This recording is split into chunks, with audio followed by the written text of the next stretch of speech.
এই হাতিয়ারটাকে বিএনপির যে অর্জন বা আমাদের সম্মিলিত যে অর্জন, এটাকে সংবিধান সংস্কার পরিষদ গঠন না করে যে কাজগুলো এখন পার্লামেন্ট করবে, সুতরাং এটা না করে বিএনপির অর্জনটাকে বিরোধীদের হাতে পরোক্ষভাবে তুলে দেওয়া হচ্ছে এবং দেশব্যাপী তারা এটাকে নিয়ে এখন তারা একটা রাজনৈতিক অপপ্রচারের জায়গাটা এখন তারা শুরু করার সুযোগ পেয়েছে।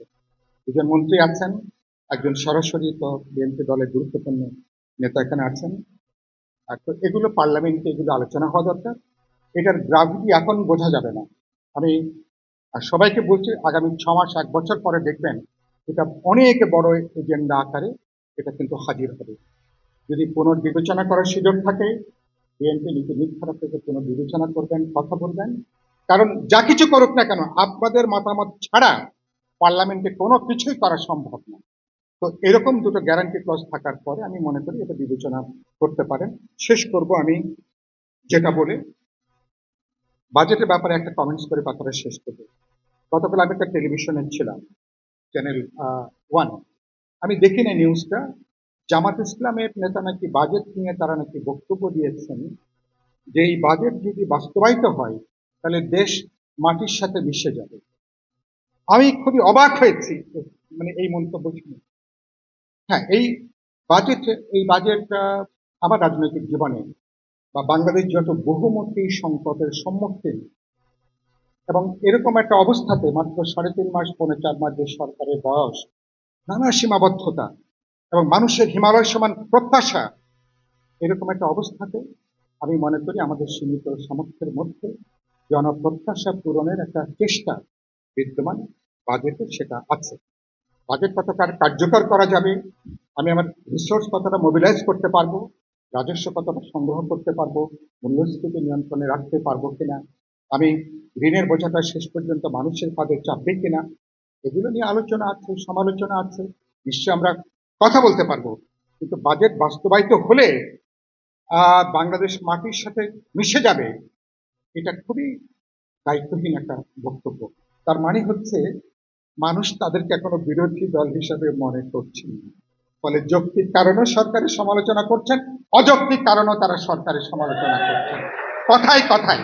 তার মানে তাদেরকে প্রতিদিন বলতে যে ভাই বিরোধী দল দেখেন না, আমরাই তো বিরোধী দল, বিরোধী দল দেখতে পাচ্ছেন না, আমরাই তো বিরোধী দল। মানে লজ্জে লজ্জে তাদেরকে এটা বলতে হচ্ছে যে তারা বিরোধী দল।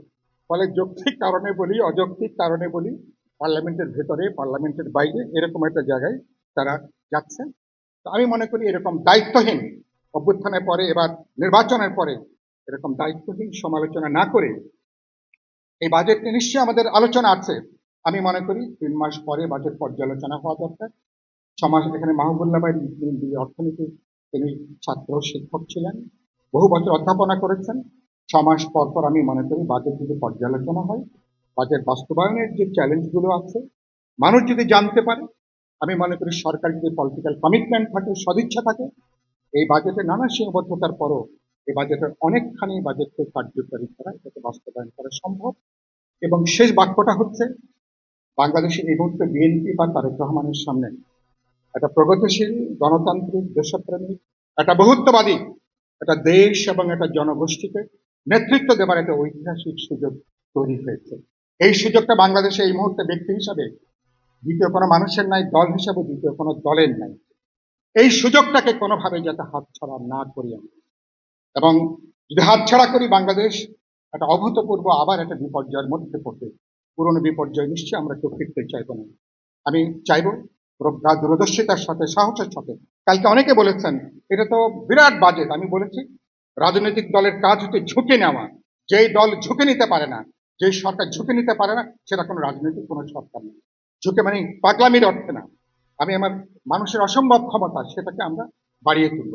আমি এটা বলে শেষ করতে চাই, যদি এগুলোর পথে আমরা হাঁটি, নিশ্চয়ই আমরা এটা নিয়ে আলোচনা করব, সমালোচনা করব, কিন্তু বাংলাদেশ পুরনো ধারায় আমরা কিন্তু কোনোভাবে আর ফিরতে চাই না। আমরা বাংলাদেশি যে সংগঠন, আমি ইতিমধ্যে বলেছি আপনাদের প্রতি আমার নৈতিক সমর্থন আছে। আপনারা আমার লড়াইয়ের বন্ধু, আমার খুবই দুর্দিনের বন্ধু আপনারা অনেকেই।